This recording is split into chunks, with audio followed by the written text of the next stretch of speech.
When you think about court cases that have changed education, you probably think about the big ones like Brown versus Board of Education. But what about the others? I'm Brett from Heinemann, and recently, during a conversation at NCTE, we spoke with Robert Kim about some of the lesser-known, but just as impactful Supreme Court cases that continue to shape our education system. Bob is an education policy expert and former civil rights lawyer, and most recently, the author of Elevating Equity and Justice, 10 U.S. Supreme Court Cases Every Teacher Should Know. In this conversation, we focused on Bob's time in the Obama administration and his work around discipline disparity that leads to the school-to-prison pipeline. One of the roles of the Civil Rights Department at the federal level in the U.S. Department of Education was to look at different ways in which students of color were being unfairly treated, or any student was being unfairly treated based on his or her race. And when it comes to education, it turns out that discipline is something in which we know that there is a lot of unfairness. And at first, it may seem like, well, why is that a civil rights issue? Isn't discipline something that is just the province of every school, every teacher or a principal? There's an infraction of behavior and then the school is disciplined. How is that a civil rights issue? But then you pan out a little bit and you look at the data across the country, and it turns out that students of color, especially African American boys and girls, are suspended at 3 to 4 times the rate of their white peers. We also know that other categories of students, like students with disabilities, because of their perceived behaviors, that they're also suspended at over double the rate of non-disabled students. But when you look at, so what we tried to do in the Obama administration is, one, capture the data to show across the country that there are these disparities. Two, we would go into civil rights enforcement, sometimes asking districts to explain why their Black and brown students were being suspended at disparate rates than white kids, and sometimes would come up with remedies for that. And three, we would also wanted to write guidance that would support school districts in first understanding the issue of disparate treatment in discipline, and also help them to find resources or alternatives to suspension that could be more just and keep more students of color, students with disabilities in the classroom and in schools. So that was some of the work that we did around school discipline. And we know that also discipline has a direct correlation to increased incarceration among young people. So that's another reason why focusing on discipline was such an important issue. And in the book, you have a specific case that you reference about due process. Can you connect those dots? That's right. So there was a case in the 70s called Goss versus Lopez. And what lawyers know is that this is a very famous case that established that there had to be at least some minimal due process for students who were being disciplined. What I didn't realize until I had actually gone back and looked at the case was that this was actually a school-to-prison pipeline case in a way. It involved students of color who were involved in racial protests in the Ohio area in the 70s. And there were dozens of students of color who were kind of swept in a kind of dragnet for discipline and suspension because of some protest and unrest that was going on within a particular school or set of schools in the Columbus area.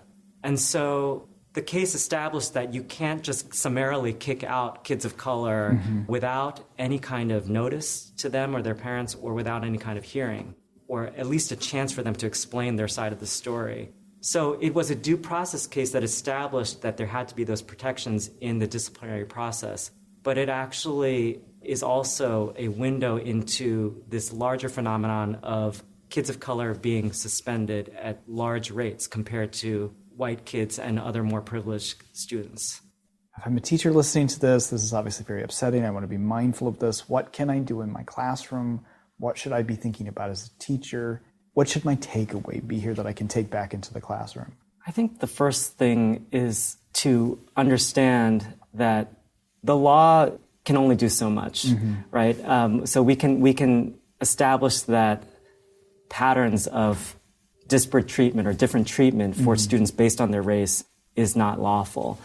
But what we really need to do is to understand why discipline is happening at different rates and whether there's things that we can do to remedy that. And I think that for many students of color, they're being written up for things like so-called willful defiance or for disrespectful behavior.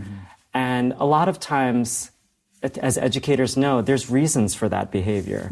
And what teachers really need and want are the supports and resources for how to go behind that behavior and to understand that maybe the student is experiencing trauma or some kind of hardship that's leading to the behavior. Maybe it's the teacher's perception that a particular student of a different background is acting in a particular way, but it's kind of this divide between the teacher's perception of how a student should behave and the student's own background and set of norms for themselves that is not being necessarily coming across as dialogue, but is coming across as disrespect or as willful defiance.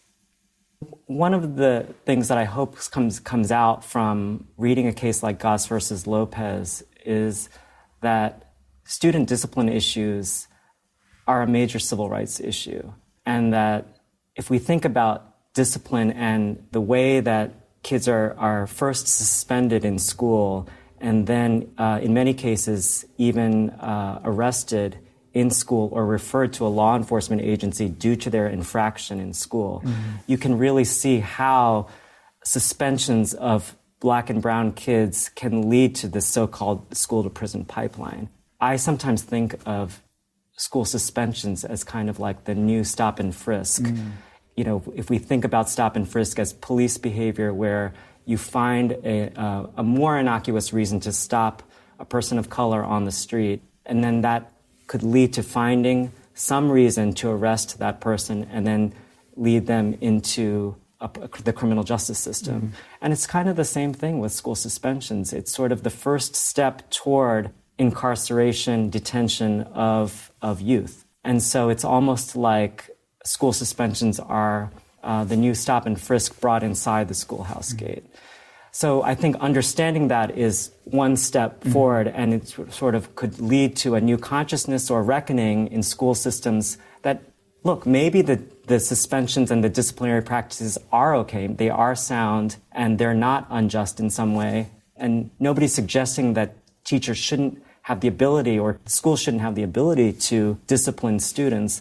But what we do want to do is use it as an opportunity to examine the practices, to say, what about the students, what's motivating the students' behavior? Can we understand the trauma experienced by some students that would be leading to this behavior? The cultural differences between the teacher and the students that could be leading to misunderstandings of student behavior? The pedagogical, the curricular mismatches between what's going on in the classroom and the student's experience, their lived experience, that could be leading to frustration or discomfort of some students based on what would make them thrive in a classroom according to certain teaching styles or certain curriculum that could maybe match up better to their experience.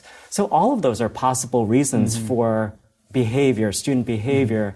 And I think what teachers are really craving is the opportunity to examine those things and to have the supports and resources to come up with both solutions in the classroom, but also alternatives to harsh punitive practices like suspensions and expulsions. Our thanks to Bob for his time today. You can follow Bob on Twitter at Bob_Kim and learn more about his work at blog.heinemann.com. As always, thanks for listening.